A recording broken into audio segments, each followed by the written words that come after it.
اپنا تبصرہ، آپ کا تجزیہ، آپ کی ریاضت ہے جس پر آپ ساری چیزوں پہ کمانڈ رکھتے ہیں، لیکن بے پر کی لوگ کہہ رہے ہیں بات ہوئی ہے، یعنی انڈیا کی اکھنڈ بھارت سے لے کر ان کی معیشت کی تباہالی کی جو داستان آپ نے جو بتائی تھی، وہ کہہ رہے ہیں کہ یہ نہ ہو سکتا ہے، یہ خام خیالی کی بات ہے.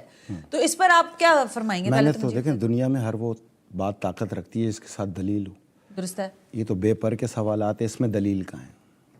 یہ تو ایک ایسی بکواس ہے کہ رات کو سو کے اٹھے منہ دھویا اور بکواس شروع کر دی، جو ان کا خاندانی کام ہے، جو ان کے باپ دادے کرتے رہے ساری زندگی. میں ان کو بتاؤں کہ میاں ہم وہ لوگ ہیں کہ تمہارے باپ دادے ہمارے بزرگوں کے مسلی ہوا کرتے تھے. ہمیں غور سے دیکھو، ہمیں پہچانو. یہ باقی پاکستانیوں کو چھوڑو، خاص طور پہ ہمیں پہچانو. ہم نے کوئی بھی چیز دلیل کے بغیر نہیں کہی ہے. دیکھو اس کا ایک چلو ایک دلیل آج ہم دیتے ہیں، تم میں طاقت ہو تو اس کا جواب دینا، باقی باتیں چھوڑو. یہ تو میں نے 3 سال کا ٹائم دیا ہے نا، 26 نومبر 2026 کا ٹائم دیا ہے نا. یہ 26 کا بھی میں پوچھوں گی، لیکن یہ 26 کل سے آج رات سے شروع ہو رہی ہے، یہاں سے کاؤنٹ ڈاؤن بھی شروع ہو رہا ہے. اپنے سٹاک پہ نظر رکھنا. سب سے پہلے میں آپ کو بتاؤں کہ اڈانی گروپ نے 10 جنوری کو 2023 کو یہ پورٹ حاصل کی تھی جس کا نام ہے حیفا. یہ اسٹریٹجک پورٹ ہے. ٹھیک ہے. یہ بہت ہی ایک انتہائی اہمیت کے حامل پورٹ ہے، اور ان کے تعلقات کا سب سے بڑا جنکشن وہی ہے اس پورے کوریڈور کا. یہ جو 1 لاکھ ارب ڈالر کا کوریڈور سجا رہے تھے نا، اس کا جنکشن، اس کا دل، اس کا دماغ یہ حیفا پورٹ ہے. ٹھیک ہے نا. اچھا، کارگو ہینڈلنگ یہاں سے انہوں نے جو پلان کی اور جنوری میں شروع کی وہ تھی 20 million metric ton. 20 million metric ton یعنی ایک ٹن کے اندر 1000 کلو ہوتا ہے، 2 کروڑ ٹن. اکتوبر میں اس کو لے کے آئے یہ 30 ملین میٹرک ٹن پہ، 3 کروڑ ٹن کے اوپر لے کے آئے. ان کا پلان یہ تھا کہ اس کو 1 سال کے اندر 500 ملین میٹرک ٹن پہ لے جانا ہے، اور اس کو اشدود کی پورٹ کے ساتھ ساتھ غزہ کی طرف بڑھنا ہے. جو میں نے آپ کو بتایا تھا کہ غزہ کی جو ساحلی بیلٹ ہے اس کو حاصل کر کے یہ پورٹ سٹی ڈیزائن کر چکے ہیں اپنے نقشوں میں. اس میں 1 ارب ٹن پہ جانا تھا، انہوں نے 1000 ملین میٹرک ٹن کے اوپر. تاریخ میں اس سے بڑی تجارت ہے ہی نہیں کہیں پر بھی آپ دیکھ لیں. اچھا، اشدود پورٹ سے 45% ٹریڈ ہوا کرتی تھی، یہ 40 کلومیٹر کے فاصلے پر ہے غزہ سے. یہ شفٹ کی انہوں نے حیفا پورٹ پہ. انڈینز کو بیٹھے بٹھائے 25% جو ہے ٹریڈ کا ایک دم اضافہ ملا. لیکن سوال تو میرا تم سے یہ ہے، اتنے بڑے بڑے میزائل بنا رکھے ہیں، اتنے بڑے بڑے ہتھیار بنا رکھے ہیں، طیارہ بردار بحری جہاز بھی تمہارے پاس ہیں، آپ دوزے بھی تمہاری بڑی کمال کی ہیں، تو باتیں بعد میں کرنا.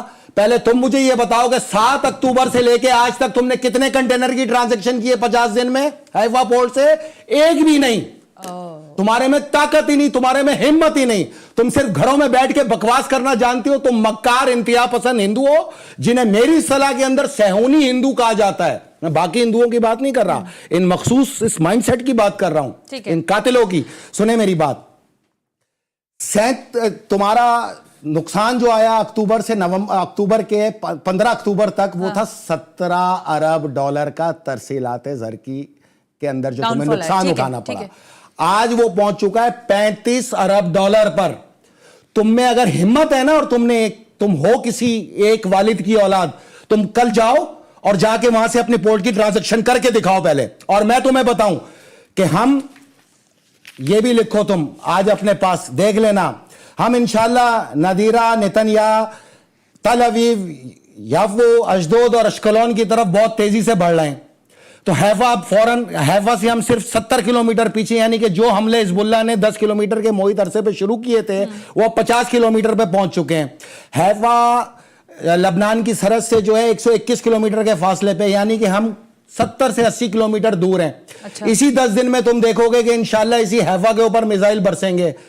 دھوتیاں لپیٹو اور بھاگو وہاں سے. یہ 950 جو آفیشل تم نے بٹھا رکھے ہیں رو کے، اور یہ جتنے ملٹری آفیشل جو اس جنگ کے اندر غزہ کی قتل عام میں برابر کے ملوث ہیں، تم ان کو شمشان گھاٹ پر چتا جلانے کے لائق نہیں رہو گے.